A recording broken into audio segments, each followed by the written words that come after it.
அன்புக்கும் மரியாதைக்கும் உரிய அனைத்து மொழி பேசுகின்ற அன்பான நண்பர்களுக்கும், கிறிஸ்துவை தங்கள் சொந்த தெய்வமாய் வணங்குகின்ற அன்பான சகோதர சகோதரிகளுக்கும்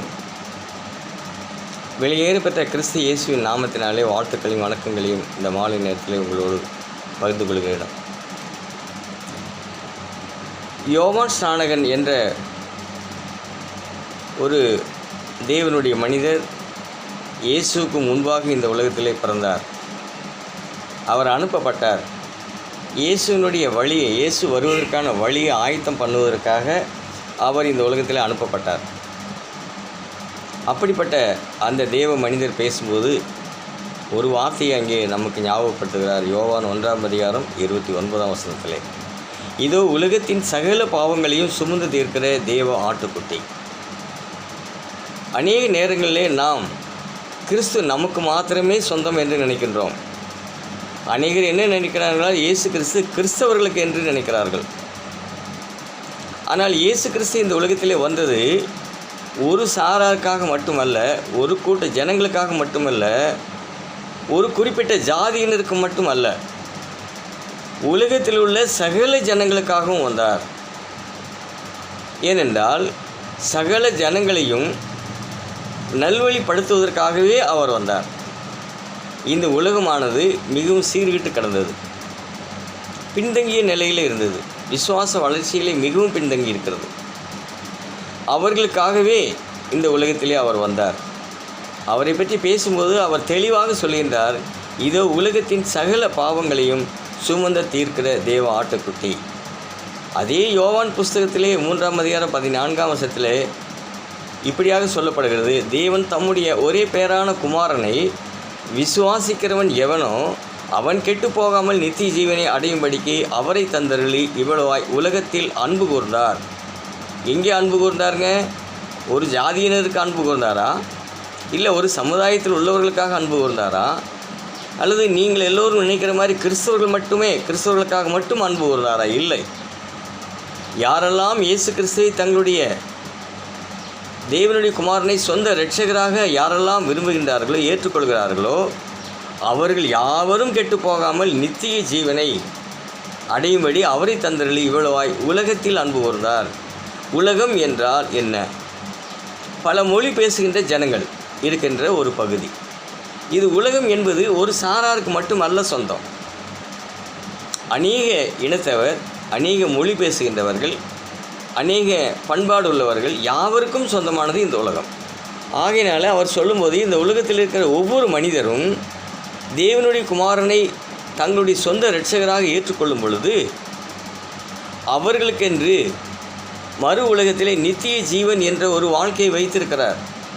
நிறைய நேரங்களில் நாம் நினைக்கிறோம், ஏதோ வாழ்ந்தோம், ஏதோ மரித்து விட்டார்கள், அவ்வளவுதான், லைஃப் முடிஞ்சிருச்சுன்னு நினைக்கிறாங்க. இல்லை, வேதம் சொல்லுகிறது அவர்கள் விதைக்கப்பட்டிருக்கிறார்கள். விதைக்கப்படுதல் என்பது ஒரு விதையை பூமியிலே விதைக்கும் பொழுது அது மறுபடியும் உயிர் பெறும். அதே போல் நம்மை அவர் ஒரு விதையாக கருதுகிறார். இந்த ஆவி இந்த சரீரத்தை விட்டு போன பிறகு இந்த சரீரத்தை பூமியிலே விதைக்கின்றார்கள். நாம் நினைக்கின்றோம் எரிக்கிறார்கள், மண்ணில் போட்டு மறைக்கின்றார்கள், அல்லது கடலிலே தூக்கி போடுகின்றார்கள், அல்லது நெருப்பிலே சுடுகின்றார்கள், மின்சாரத்திலே சுடுகின்றார்கள் என்று நினைக்கிறோம். அல்ல, இந்த சரீரமானது மறுபடியும் விதைக்கப்படுகிறது. அப்படி என்றால் மறுபடியும் அந்த விதையானது முளைக்கத்தான் செய்யும். ஆகினாலே நாம் வேண்டுதல் செய்யும்போது உலகத்தில் உள்ள சகல ஜனங்களுக்காக வேண்டுதல் செய்ய வேண்டும். கிறிஸ்தவர்களுக்காக மட்டுமல்ல, நம்மை நாடி வருகின்ற ஜனங்களுக்காக மட்டுமல்ல. அநேக நேரங்களிலே அநேகர் வேண்டுதல் செய்யும்போது தங்களிடத்தில் தேடி வருகின்றவர்களுக்கு மட்டுமே ஜெபிப்பார்கள். அப்படி அல்ல. என்னை பொறுத்த மட்டிலே என்னுடைய 14வது வயதிலிருந்து இன்று வரை எல்லோருக்காகவும் ஜெபிப்பேன், எல்லோரையும் சந்திப்பேன். கலப்படம் இல்லாமல், விகற்பம் இல்லாமல், வித்தியாசம் இல்லாமல் எல்லோரையும் சந்திப்பேன். எல்லோரையும் தேவனுடைய பிள்ளைகளாகவே நான் கருதுகிறேன். நிறைய நேரங்களில் மக்கள் இப்படி ஏமாற்றப்படுகின்றார்கள். அதை நினைக்கும் போது மிகவும் வேதனையாக இருக்கிறது. இதோ இன்றைக்கு உங்கள் வீட்டுக்கு அபரிவிதமான ஆசீர்வாதங்களை கர்த்தர் கொடுத்து விட்டார், நீங்கள் பெற்றுக்கொண்டீர்கள் என்று சொல்கிறார்கள். ஆனால் நடக்கிறது என்ன? அவர் மறுபடியும் வீட்டுக்கு வரும்போது பழைய கஷ்டத்தில் தான் இருக்கிறார்கள். ஆனால் இயேசு கிறிஸ்துவத்தில் வந்த யாருமே வெறுமனே செல்லவில்லை, முழுமையான ரட்சிப்பை, முழுமையான சுகத்தை பெற்றுக்கொண்டார்கள். ஒரு கண் தெரியாத ஒரு நபரை பார்த்து அவர் கேட்கிறார், நீ உனக்கு என்ன வேண்டும் என்று. அந்த நபர் சொல்கிறார், நான் பார்வை அடைய வேண்டும் என்று கேட்குறார். அப்போது இயேசு கிறிஸ்து என்ன அங்கே அடுத்த கேள்வி என்ன கேட்குறார்? நீ என்னால் நான் சுகம் கொடுப்பேன் என்று நீ விசுவாசிக்கிறாயா என்று கேட்டார். தேவனுடைய குமாரனே நான் விசுவாசிக்கிறேன், தாவீதின் குமாரனே நான் விசுவாசிக்கிறேன் என்றார். அப்படியே ஆக கெடுவது என்றார். அவ்வளோதான்.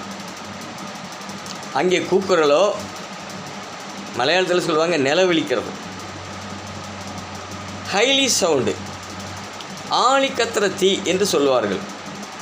அப்படியாக ஜனங்களை ஆழி கத்திர, அதாவது மிகவும் மிகவும் வல்லமையான நெருப்பு போன்ற ஒரு உணர்வை ஜனங்களுக்குள்ளாக ஏற்படுத்துவதனாலே அவன் சுகம் பெறுவதில்லை. அங்கே இயேசு கிறிஸ்து அப்படி செய்யவில்லை. சரி, பரிசுத்த ஆவியானவரை நீங்கள் இப்பொழுதே பெற்றுக்கொண்டீர்கள், இப்பொழுதே உங்கள் மேல் வந்து இறங்குகிறார் என்று சொல்கின்றார்கள் ஜனங்கள். அது ஒரு புறம் இருக்கட்டும், அதை நான் ஒன்றும் குறை சொல்ல விரும்பவில்லை. அது அவர்களுடைய பாடு. அவர்கள் ஆண்டவர் வரும்போது அதற்கு பதில் கொடுப்பார்கள். அதுக்குரிய பனிஷ்மெண்ட் என்ன, நியதி என்ன என்பதை அவர் தீர்மானிப்பார். ஆனால் இயேசு கிறிஸ்து ஆனவர்கிட்ட தேவனுடைய ஆவியானவர் அளவில்லாமல் இருந்தது என்று வேதம் சொல்லுகிறது. அளவில்லாது என்று சொன்னால் அது it is a trillion power. 100% அல்ல, 1000% அல்ல, லட்சம் அல்ல, 1000 அல்ல, 10,000 அல்ல, ட்ரில்லியன் பவர்.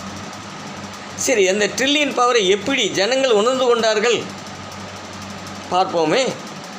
அவர் வாய் திறந்து ஒரு வார்த்தை சொல்கிறார், நீ போ, உன்னுடைய விசுவாசத்தின்படி உன் வேலைக்காரன் சுகமானான் என்று இயேசு கிறிஸ்து அங்கே சொல்கிறார். அந்த சொல்லப்பட்ட அதே நேரம், அதே செகண்ட், அதே நொடி பொழுதில் அங்கே வீட்டிலே வேலைக்காரன் சுகமாகிறான்.